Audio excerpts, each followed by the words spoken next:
Bueno, es un logro para el país. Como te lo decía anteriormente, no es la primera vez que Venezuela está Sí, es la quinta. en el Consejo de Seguridad.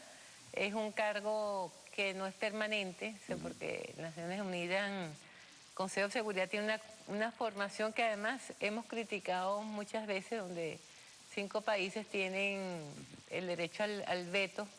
Eso es algo que como se convierte en muy discriminador y muy antidemocrático además, ¿no?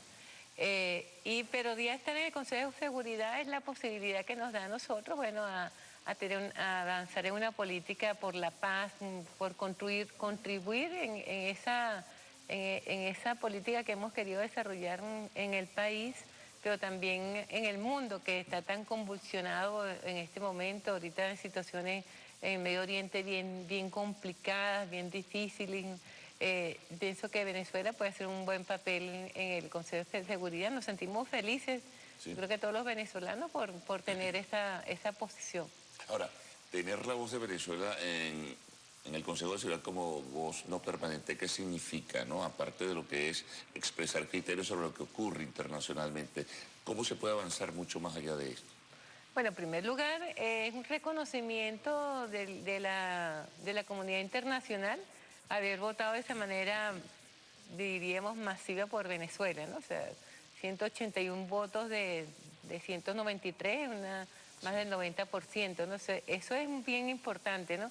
Y es bien importante, Bueno, sobre y todo... Moncada debe haber hecho un trabajo muy importante también, ¿no? Como diplomático. ¿Cómo?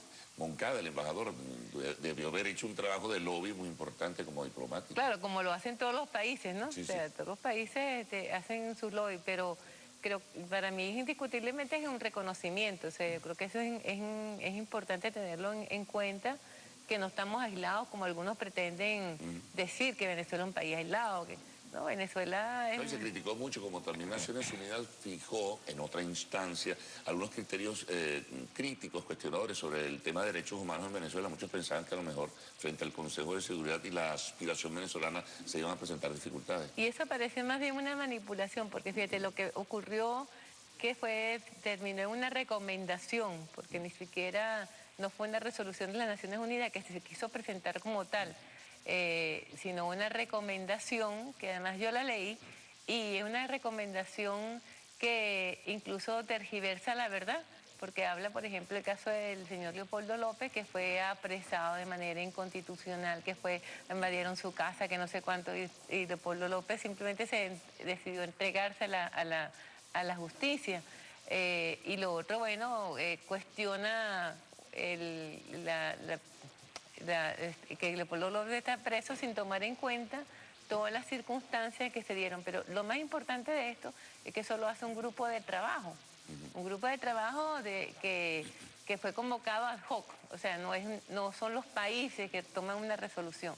Entonces son cosas diferentes y nos pareció, bueno, a mí particularmente me pareció que en ese momento, justamente cuando estás discutiéndose el tema del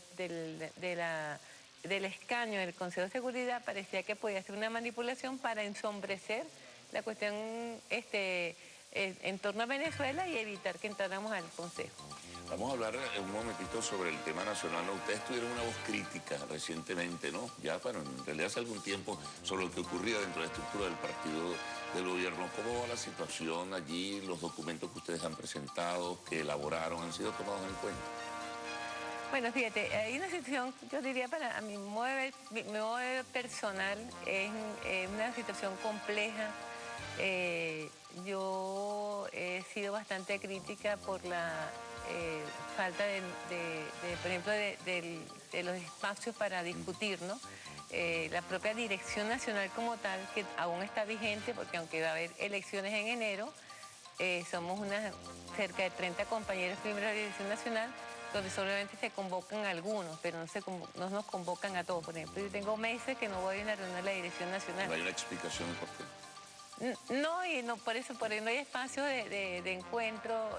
Hay una actitud, yo diría, poco favorable a la crítica.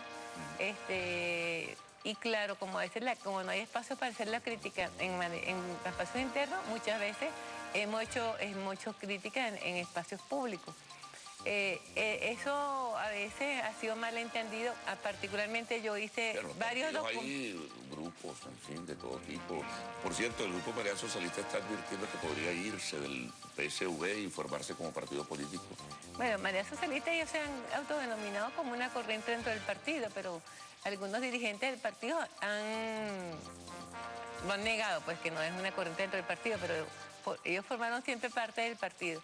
Ellos se han ido deslindando y he leído varios materiales donde han hecho incluso unas denuncias, yo diría, muy importantes en materia económica, que no han sido respondidos, que no han sido confrontados, que no han sido... Ellos decían, ¿por qué no nos llaman para que se investigue, por ejemplo, ¿no? El tema de la fuga de divisas, ese tipo de cosas, ¿no? Bueno, vamos a ver en qué para todo esto, ¿no? De todas maneras va a ser muy dinámica la actividad política en nuestro país. Gracias a Ana